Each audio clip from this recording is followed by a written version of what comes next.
What's up? This is That Dirty Spoons from the IWC. This is my wrestling recap show for March 25th to 2012. First off, I'd like to apologize for not having a video last week. I had to do a great deal of traveling and I was very, very tired. I just want to let you know that this week I will be shooting my own personal WrestleMania 28 preview show this upcoming Wednesday. Tomorrow, however, tomorrow or early Tuesday, I'll be posting a WrestleMania 28 preview show that I do with my good buddy Boone the 713. It will be the Mid-Card for Life WrestleMania 28 preview show. And it should be hilarious. I'll put a link down in the description, and I highly suggest all of you check it out.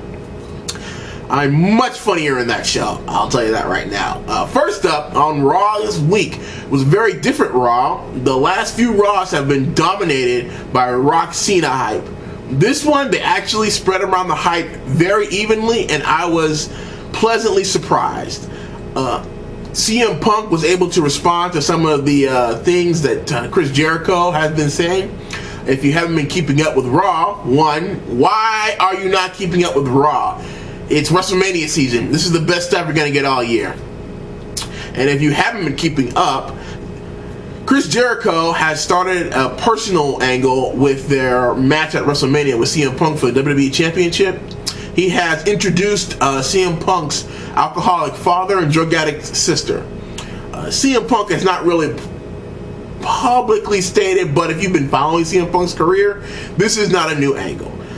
But again, a lot of the times WWE doesn't necessarily consider other wrestling organizations as credible. They're not against recycling things that other wrestling promotions have done, but just making them bigger and better with WWE's machine behind it, let's just say.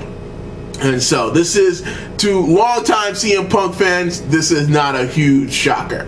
But to the majority of the new CM Punk fans, especially those in WWE, huge bombshell. And CM Punk has also dropped a couple of non-PG rated 4-letter words on Chris Jericho. So I'm really interested to see what's going to happen tomorrow on Monday night. Also, Triple H, HBK, and The Undertaker all made in-ring appearances. There was no fighting or no physicality between them, but it was an exceptional promo. I highly suggest you check it out on YouTube. It really, I'm not gonna say put it in a doubt, but it made you think that it's possible that HBK will screw The Undertaker out of his streak. Puts the streak in some serious danger. Now, tomorrow, I will, tell you who I think is going to win. Wednesday, I'll break it down a little bit more. But I highly suggest you YouTube that. I think it's one of the better promos. And it's really put a lot of excitement in me to watch this match. Another interesting thing that happened on Monday, and again, building up some of the other matches on WrestleMania, Johnny Ace put Dolph Ziggler and Jack Swagger on Team Johnny. Again, this match is probably I'm looking forward to some of the other main events, but honestly, I think that the battle of the GMs, that's going to be a really interesting match at the very least, and I'm really excited, especially now that Dolph Ziggler's been added to the mix. I'm a huge fan of Dolph, and I think that him being in a match that means something at WrestleMania was very important, especially for his career. He was really floundering there for a while. He lost some pretty high-profile matches, especially at what happened in Elimination Chamber, and to an even greater extent, what happened at the Royal Rumble. And I just think that for him to get that main event spot, he's got to be at this WrestleMania. And again, this leads into what I think is going to happen at WrestleMania, and again, you'll have to wait to see when I give my prediction show. Impact was entertaining. I'm not going to say it was bad. It wasn't as bad as I thought it was, but they just moved right on to the hype for Lockdown, and it showed another power struggle angle. I am really getting annoyed by these power struggle angles in TNA wrestling. I know that Impact Wrestling is always in flux because of who's really in control, who really controls who gets signed. I mean, they're having a lot of turmoil backstage, and a lot of that is they're trying to write angles and stuff. It's just get to the wrestling, Impact Wrestling. If you guys are watching this show, if anybody's watching this show that has any kind of care about Impact Wrestling, I suggest that we all just get started.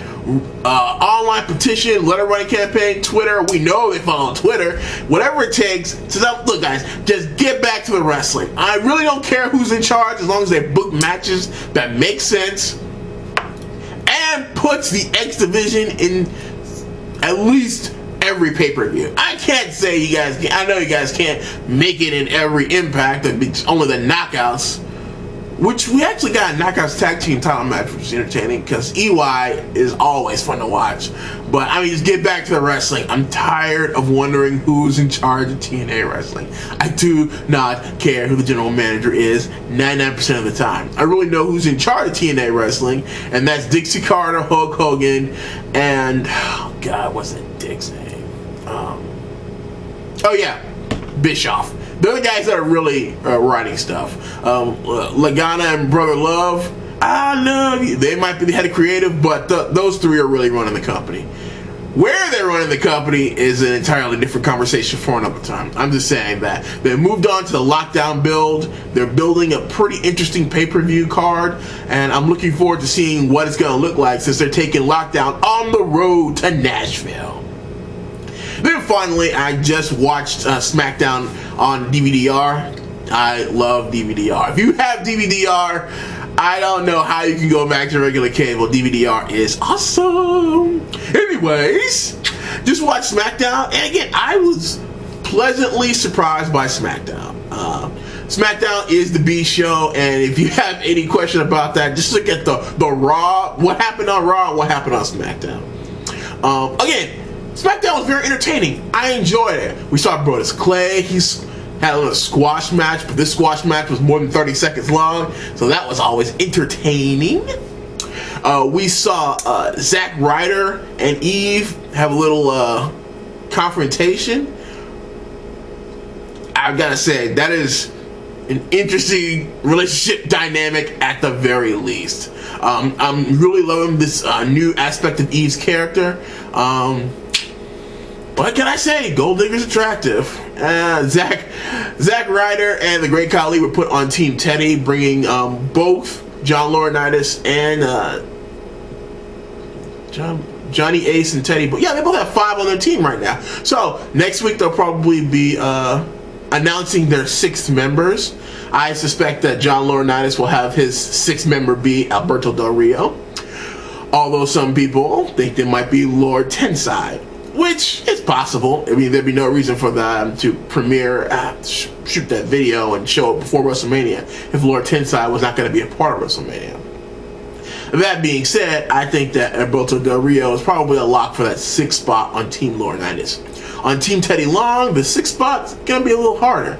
I personally think that if Teddy Long has the option, I'm looking at either a Rey Mysterio returning from injury to take that 6th spot on Team Teddy, or very well possible, I think that Lord Tensai will take the 6th spot on Teddy Long's team. That's just my opinion. But again, save that for another show. That's pretty much what happened this week.